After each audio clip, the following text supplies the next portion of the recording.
আসসালামু আলাইকুম। একটা জিনিস না বলে পারছি না। সেটা হলো পিনাকি ভট্টাচার্য। তার ভিডিও আমি আগে এত নিয়মিত দেখতাম না, যতটা নিয়মিত এখন এই গেল ৩-৪ মাস ধরে দেখি। ধরেন ২ টা ভিডিও দেখতে পারি নাই বা ৩ টা ভিডিও দেখতে পারি নাই। ১ সপ্তাহ পরে যা ৩ টা ভিডিও একসাথে দেখে নিচ্ছি। এইভাবে দেখি আমি গেল কয়েক মাস ধরে। আমি তার এত ফ্যান কখনো ছিলাম না যতটা ফ্যান এই মুহূর্তে। কেন দেখি? আওয়ামী লীগ সরকার ক্ষমতায় ছিল। তখন হিন্দুরা যখন ব্যাপক সুযোগ সুবিধা নিত, পিনাকি ভট্টাচার্য দেশ চালালো। তারপরে ফ্রান্সে আসার পরে ধারাবাহিকভাবে এই পুরো আওয়ামী লীগের সময়টা সে আওয়ামী লীগের বিরুদ্ধে কথা বলেছে, ভারতের বিরুদ্ধে কথা বলেছে, ভারতের পণ্য বয়কটের পক্ষে কাজ করেছে। এরপরে ক্ষমতা থেকে গেল, যাওয়ার পরে ইউনূস আসলো। ইউনূস আসার পরে কিন্তু আমাদের অনেক সুযোগ ছিল সরকারের সাথে মিলেমিশে, হ্যাঁ, পদে টদেও বসা যাইতো। বসে তারপরে আমরা ধান্দাবাজি করতে পারতাম। অনেক লোকজন সেই ধান্দাবাজিতে শুরু করেছেন, অনেক ছাত্র নেতারাও এই ধান্দাবাজি করেছেন। আজকে যারা এই যে মার খেলেন, এই ব্যক্তিরা কয়দিন আগে এনারা হাদি যখন মারা গেল তারপর বলেছিলাম যে বিপ্লবের যেটুকু বাকি আছে, হাদির লাশ কবরে যাওয়ার আগে সেটা করতে হবে। ওনারা তখন প্রথম আলো ডেইলি স্টারের অফিসে যায় সুশীল সাজলেন। এই যে জাবেরকে গুলি করা হয়েছে, তিনি ওই হাদির জানাজার সময় বক্তব্য দিয়েছেন। এটাকে কেন্দ্র করে যেন কোনো ধরনের মব সৃষ্টি করার না করা হয়, মব বানানোর চেষ্টা করেছেন এটারে। ভাই, বাংলাদেশে এই ইন্ডিয়ার আপনার শাখা অফিস হলো গিয়ে প্রথম আলো ডেইলি স্টার। এই প্রথম আলো ডেইলি স্টারের বিরুদ্ধে কাজ করা মানে মব সৃষ্টি করা না। ৩২ নম্বরে বসে বাকশাল তৈরি করা হয়েছে, ৩২ নম্বরে বসে পরিকল্পনা করা হয়েছে, মানুষকে না খাইয়ে মারার দুর্ভিক্ষে ২৭ লাখ মানুষকে হত্যা করা হয়েছে, ১৫,০০০ জাসদের নেতাকর্মীকে হত্যা করা হয়েছে এই ৩২ নম্বরে বসে পরিকল্পনায়। সো এটা হচ্ছে একটা অভিশপ্ত বাড়ি। এই বাড়িটার জন্য অনেকেই দেখায়, মায়া মমতা দেখায়, তারপরে আপনার মব সৃষ্টিকারী বানানোর চেষ্টা করেছেন। তারা আজকে রাস্তায় নেমেছেন। ভাই, আপনি ১.৫ মাস পরে কী মনে করে রাস্তায় নামলেন? আমার তো মনে হয় যে এই এখন নতুন করে যে নেমে এসেছেন, কোনো না কোনো জায়গা থেকে ফান্ড দেওয়া হয়েছে। নির্বাচনের ৩ দিন আগে আপনি কিসের বিচার চাইতে আসছেন এখন?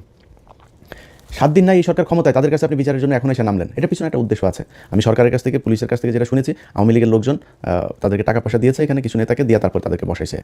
হাদির বিচার এই দেশে হবে না, হাদির খুনিও হবে না। আমি জানি না, যদি নাকি সামনে নির্বাচনী সরকারের পরের সরকার কে আসে সেটার উপরে একটা ক্ষীণ আশা আছে। এই মুহূর্তে আর এটা নিয়ে কোনো কথাবার্তা বলে লাভ নেই। তারা হারে হারে টের পাবে প্রথম আলো ডেইলি স্টার কী জিনিস, উদিচি কী জিনিস, ছায়ানট কী জিনিস, প্রশিকা কী জিনিস। ওই উত্তরাতে একটা স্কুল আছে ডিপিএস, এই ডিপিএস এই টাইপের কিছু স্কুল, ইন্দিরা কালচারাল সেন্টার, এরকম কিছু জিনিস আছে। উত্তরার এই ডিপিএস, দিল্লি আপনার পাবলিক স্কুল, এই স্কুলের ভেতরে যাদের সন্তানরা পড়ে কোনো মুসলমান এই স্কুলে পড়তে দিয়ে না। এটা পুরো একটা রয়ের আড্ডাখানা। সেখানে এখন এই টাইপের এই প্রতিষ্ঠানগুলোকে বাংলাদেশে রাখা যাবে না। এগুলোকে রেখে বাংলাদেশের স্বাধীনতার সার্বভৌমত্ব আপনি টিকায় রাখবেন, এটা খুব কষ্টকর হবে। যেই কারণে এগুলোর বিরুদ্ধে ব্যবস্থা নিতে হবে। আমরা ১.৫ বছর অপেক্ষা করেছি। প্রথম আলোর এই টিপু সুলতান, মতিয়ার, এই সন্তোষ শর্মা কালবেলার, এরা সব সিন্ডিকেট। এরা এই আপনার বানানোর, ইদানিং আবার বিবিসি বাংলা তাদের সাথে যুক্ত হয়েছে। এই সিন্ডিকেট মিলে বাংলাদেশকে জঙ্গি রাষ্ট্র বানানোর জন্য আপনার আবার নতুন করে পায়তারা করছে। তো তাদেরকে আপনার বন্ধ করতে হবে, তো আপনি করেন নাই। যাই হোক, এখন ধরেন আমি আর পিনাকি দাদা, আমরা দুজন এই সরকারের শুরু থেকেই এখন পর্যন্ত আমরা একটা জায়গায় স্থির থেকেছি যে আওয়ামী লীগের ব্যাপারে জিরো টলারেন্স দেখাইতে হবে। এখানে কোনো নমনীয়তা চলবে না। চুরি করেন, বাটপারি করেন, যা করেন ইচ্ছা করেন। হত্যা মামলার আসামিরা উপদেষ্টাদের সাথে যায় বৈঠক করে। তো আমি আমার এই জার্নিতে আমি পিনাকি দাদাকে সব সময় পাশে পেয়েছি, কিন্তু যেই কাজটা আমার করতে হইতো আমার পুরো কাজ দাদা করে ফেলছেন। সো যেই কারণে যারা দাদার ভিডিও দেখেন, আমার সাবস্ক্রাইবার যারা আছেন, দুইটা মানে আমাদের তো কমন আপনার ওনার আমার ইউটিউবে সাবস্ক্রাইবারও প্রায় সমান সমান। সো ওনার ভিডিও যারা দেখেন, আমার ভিডিও তারা দেখেন, আমার ভিডিও যারা দেখেন, ওনার ভিডিও তারা দেখেন। আমার সাবস্ক্রাইবার যা আছে সবাই বললাম আপনারা ওইখানে চলে যান, ওইখানে গিয়ে দাদার ভিডিও দেখেন। দাদার কথাবার্তা যেটা ওইটা মনে করবেন আমার ভাষা। উনি আমি যা বলতে চাই আমার কথাগুলি উনি কেমন সেখানে বলে দেয়। আমি গত ৩-৪ মাসে বিচার কারণে বিগ ফ্যান হয়ে গিয়েছি তার। মানে আমার অনেক কথা আছে, এই কথাগুলো একদম হুবহু সেই কথাগুলো তার মুখ দিয়ে বের হচ্ছে। তো এই যে ভিডিওগুলো করছেন, এই ভিডিওগুলো করার কারণে তার বিরুদ্ধে এখন নতুন করে তাকে জামাতের আমির টামির, উনি তো হিন্দু মানুষ, ওনার ব্যাপারে একটু সন্দেহ হয়। তো আমি বলতাম যে ভাই দেখেন, উনি তো হিন্দু হইলেও উনি যে কাজগুলো করছেন সেই কাজগুলো তো গুরুত্বপূর্ণ। উনি যতদিন কাজ ঠিক করবেন ততদিন আমাদের ওনার নিয়ে সন্দেহ টন্দেহ করার তো কিছু নাই। যেদিন লাইন থেকে বিচ্যুত হবে সেদিন আমরা নিজেরাই কথা বলবো, সমস্যা কি? কিন্তু এই গেল ৬ মাসে আমি নিজে এইভাবে কারোর সাথে আর এটা নিয়ে এগ্রি করি নাই যে না, এই ৬ মাসের ভিতরে আমার কেউ বলে ভাই আর কত একজন মানুষের জাজ করবেন, আর কত পরীক্ষা নেবেন তার। সেই ২০১৪-১৫ সাল থেকে শুরু করে ধারাবাহিকভাবে সে ভারতের বিরুদ্ধে কাজ করছে। পিনাকি, যদি আমি জানি না সে এখনও হিন্দু আছে কিনা, যদি সে হিন্দু হয়ে থাকে তাহলে সে জেনুইন হিন্দু, অরিজিনাল হিন্দু যদি কেউ হয়ে থাকে তাকে তিনি বহিঃশ্বরবাদ হইতে পারবে না। তো এটা হিন্দু ধর্ম অনুযায়ী আপনাকে এক ঈশ্বরবাদ হইতে হবে। তো উনি হিন্দু ধর্মের একদম যেসব বিষয়গুলো সমালোচনা করার মতো উনি নিজেই সমালোচনা করেন সেগুলো নিয়ে, এবং খুবই তথ্য প্রমাণ এভিডেন্স দিয়ে তারপরে করেন। সো ওনারে নিয়ে জাজ করা বন্ধ করেন। উনি যা বলছেন এগুলো বলার কারণে বিএনপি ওনার বিরুদ্ধে এখন উঠে পড়ে লেগেছেন যে উনি হলো গিয়া দেশদ্রোহী, উনি পাকিস্তানের প্রেসিডেন্ট, জামাতের আমির। এই দেশের বিরুদ্ধে কথা বলতে যায় অনেক প্রভাবশালী সেনা প্রধান থেকে শুরু করে অনেক প্রভাবশালী মানুষের বিরুদ্ধে কথা বলেছে, ব্যক্তিগত শত্রু হয়েছে। লাভটা হয়েছে কি? ৫ তারিখের পরে এই দেশ ঠিক হয় নাই। এই দেশ জীবনে কোনোদিন ঠিক হবে, মানে নিকট ভবিষ্যতে ঠিক হবে, এটা আমার মনে হয় না।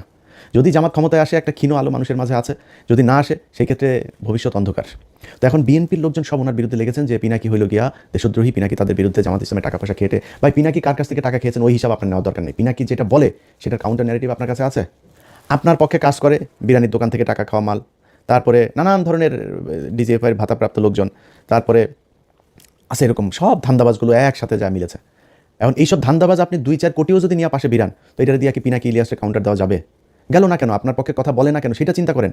পিনাকি ইলিয়াস আপনার দলে থাকলে যারা বিরিয়ানির দোকানে টাকা খায় তাদের চেয়ে উপরে থাকতে পারতো না? তো পিনাকি ইলিয়াস যায় নাই কেন আপনার দলে সেটা চিন্তা করেন।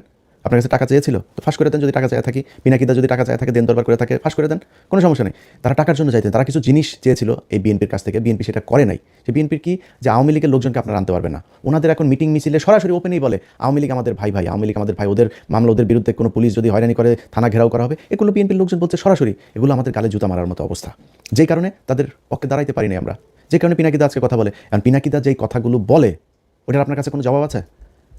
ও আপনি ফ্যামিলি কার্ড দিবেন, সেই ফ্যামিলি কার্ড দেওয়ার জন্য মানুষের কাছ থেকে কিছু জায়গায় টাকা নেওয়া হচ্ছে, কিছু জায়গায় বলা হচ্ছে এটা এটিএম মেশিনে ঢুকাইলে নাকি টাকা কচকচ করে বের হয়ে আসবে, কিছু জায়গায় বলে পান বিড়ি চা নাস্তা যা আছে সব ফ্রি দিবে, কেউ বলে চাল ফ্রি দিবে, কেউ বলে 200 টাকার বাজার করলে 100 টাকা ফ্রি। আরে ভাই এই কী অবস্থা? ট্রিটমেন্ট করতে গেলেও বলে সেখানে এই কার্ড ঢুকায় তারপরে ট্রিটমেন্ট ফ্রি করা যাবে। মানুষের কাছ থেকে বলে টাকা হাওলা তো করা যাবে ব্যাংক থেকে এই টাকা দিয়া। এই হয়েছে অবস্থা। ক্ষমতায় যাওয়ার আগেই একটা কার্ড নিয়ে আপনারা দুর্নীতি শুরু করেছেন, মিথ্যাচার শুরু করেছেন। ক্ষমতায় যাওয়ার পরে আপনারা কী করবেন আমরা সেটা চিন্তা করেন। এখন জামাত ইসলামের সাথে লাগতে যান, জামাত ইসলামের ক্ষমতায় যাওয়ার নাই, জামাত ইসলামের ক্ষমতায় যাওয়ার নাই, এটা সত্যি কথা, অভিজ্ঞতা নাই। আপনাদের মতো ব্যাংকে টাকা লুটপাট করার অভিজ্ঞতা নাই, এটাও সত্যি কথা। আপনাদের মতো বিদ্যুৎ না দেওয়া তারপরে আপনারা কিমি বিক্রি করেছেন, এগুলো সত্যি কথা। আর অনেক কিছু আছে যেগুলো আপনারা করছেন। তো এই যে কাজগুলো করেছেন এটা তো জামাতের নাই। জামাত ইসলামের অভিজ্ঞতা আছে কিসের? জামাত ইসলাম তাদের সংগঠন, তাদের নিজস্ব প্রযুক্তি, নিজস্ব চিন্তাভাবনা, নিজস্ব পলিসি দিয়ে সাউথ এশিয়ার ভেতরে শীর্ষস্থানে নিয়ে গিয়েছিল তাদের ইসলামী ব্যাংকে। তাদের প্রতিষ্ঠানে যান, কোনো গ্যাঞ্জাম আছে? তাদের প্রতিষ্ঠানে যান, কোনো লস আছে?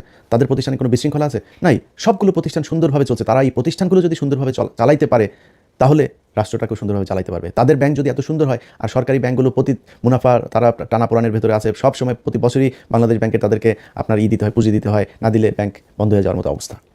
আর ইসলামী ব্যাংক হু হু হু হু করে উঠেছে।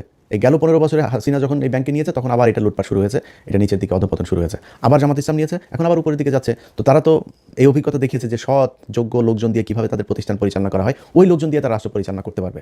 এখন আপনি কী করতে পারবেন? আপনারা যারা চাঁদা নিয়ে বহিষ্কার হয়েছে তাদেরকে দলে এনেছেন, ঋণ খেলাপি যারা, সেই খেলাপি ঋণগ্রস্তদেরকে আপনি দলে মনোনয়ন দিয়েছেন। ভাই বিএনপির রাজনীতি এখান থেকে বের হয়ে আসতে হবে। পিনাকি আর ইলিয়াসটা নিয়ে সারাদিন গুতাগুতি করে লাভ নাই। আপনারা নিজেদের পলিসি নিজেরা চেঞ্জ করতে হবে। যেই লোকজনকে দিয়ে আপনি টাকা পয়সা নিয়ে 5 কোটি টাকা নিয়ে আপনি মনোনয়ন দিয়েছেন, সে 50 কোটি টাকা ইনকাম করবে, এটাই স্বাভাবিক। একদম মানে জাস্ট একটু সুবিধাজনক জায়গায় থাকার জন্য বললাম।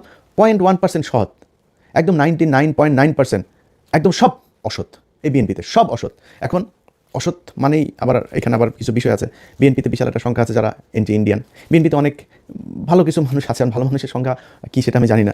কিন্তু এই সরকারি টাকা পয়সা টেন্ডার নিয়ে তারপরে আমার এই কথাটা শুনে যাদের বিএনপি যাদের খারাপ লাগলো, অনেকে বিএনপির এমপি ক্যান্ডিডেট অনেকের সাথে ভালো সম্পর্ক আছে, তো ওনাদের অনেকে কষ্ট পাইতে পারেন। ভাই আমার এই ভিডিওটা পজ দিয়া চোখটা বন্ধ করে একটু চিন্তা করেন তো, যে আপনি আগে এমপি ছিলেন বা এবার এমপি হবেন, হওয়ার পরে এই যে টেন্ডার নিয়ে সরকারি টাকা 200 কোটি টাকার একটা প্রজেক্ট থেকে 30 কোটি টাকা আপনি খাবেন না? নিজের মানে আমার গালি দেওয়ার আগে নিজের বুকের মধ্যে হাত দিয়ে চোখটা বন্ধ করে একটু জিজ্ঞেস করেন খাবেন কিনা। তা এটার মানেই তো অসৎ, এটাই বুঝাইতে চেয়েছি। 99.9% তাদের এটা ব্যবসা হিসাবে নিয়েছে, যেটা এটা সিস্টেমটা এরকম। এই সিস্টেমে বাংলাদেশের রাজনীতি চালানো যাবে না, কারণ এমন একটা দল আপনাদের ঘাড়ের উপরে নিঃশ্বাস ফেলছে যারা 1 টাকার দুর্নীতি করে না, যারা কারো বাড়িঘর দখল করে না, যারা ঘুষ খায় না, সুদ খায় না, যারা আরেকজনের মেয়েকে দেখে ইফটিজিং করে না, যারা ওই আপনার বাড়ি করতে গেলে রড সিমেন্ট ইট দেওয়ার জন্য আপনার বাড়িতে যে হামলা চালায় না, আপনার দোকানে গিয়ে চাঁদাবাজি করে না।